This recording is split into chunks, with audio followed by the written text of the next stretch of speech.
Yeah, someone asked a question on how this Predator 3500 generator was the pull start.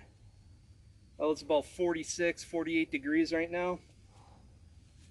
So turn it to the start and pull it.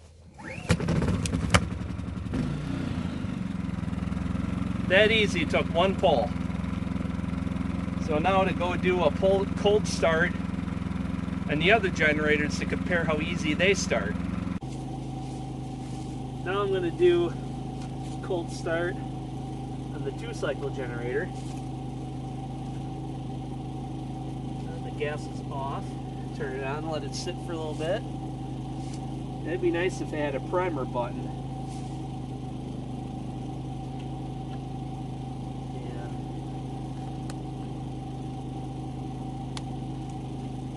Switch is on.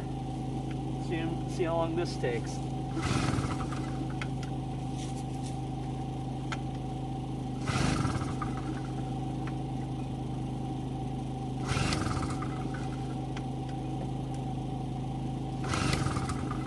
The carb was run dry.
Not too bad considering the carb was dry. I'll let that run good and let it warm up for a while before I shut it off. Just keep the engine safe. Now this generator has a history of starting with one pull if you leave the gas on for like a week or so. It's only been a week since it's been run. So on switch, full choke. See if it starts at one pull.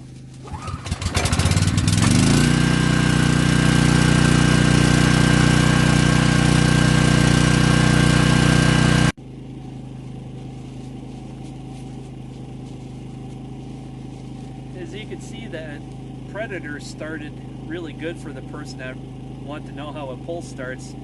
If I didn't say it at the beginning, I'd have to go back and check, but it was roughly 47, 48 degrees.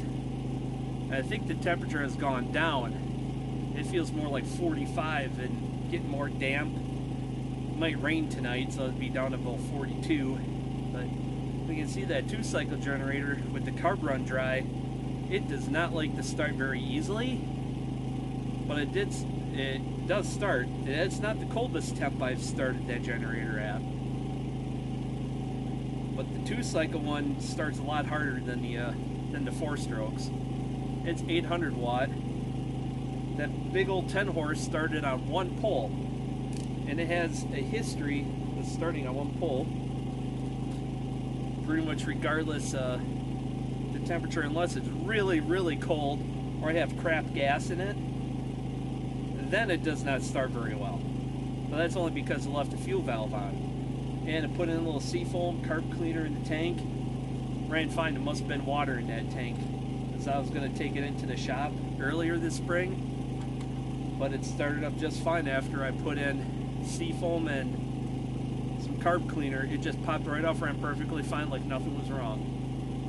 That Predator generator, yeah, I'm thinking it might take a little bit, may take 2 pulls when it's really cold. Otherwise, I'm just going to use the electric start. Why bother pulling it when it's got the electric start? But if that fails, you know that generator starts real easy.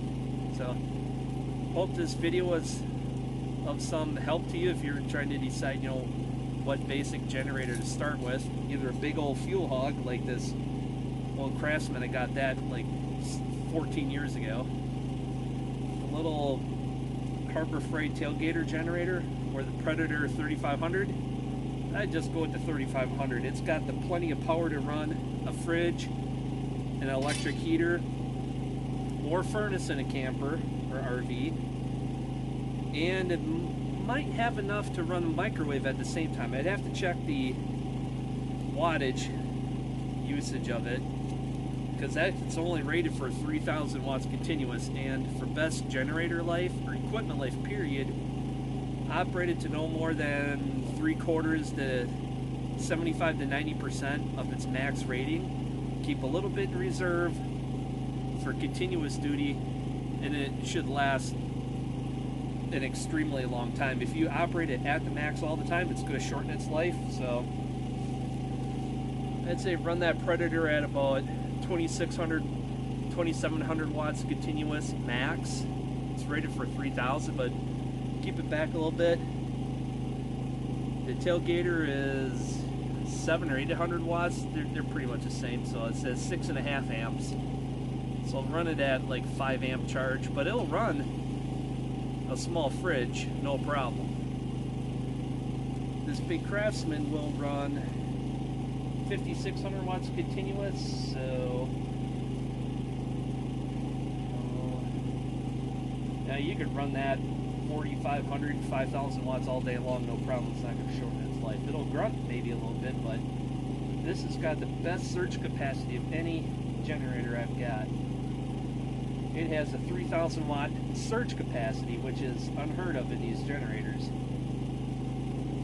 And that's it. Till next time, folks. Take care.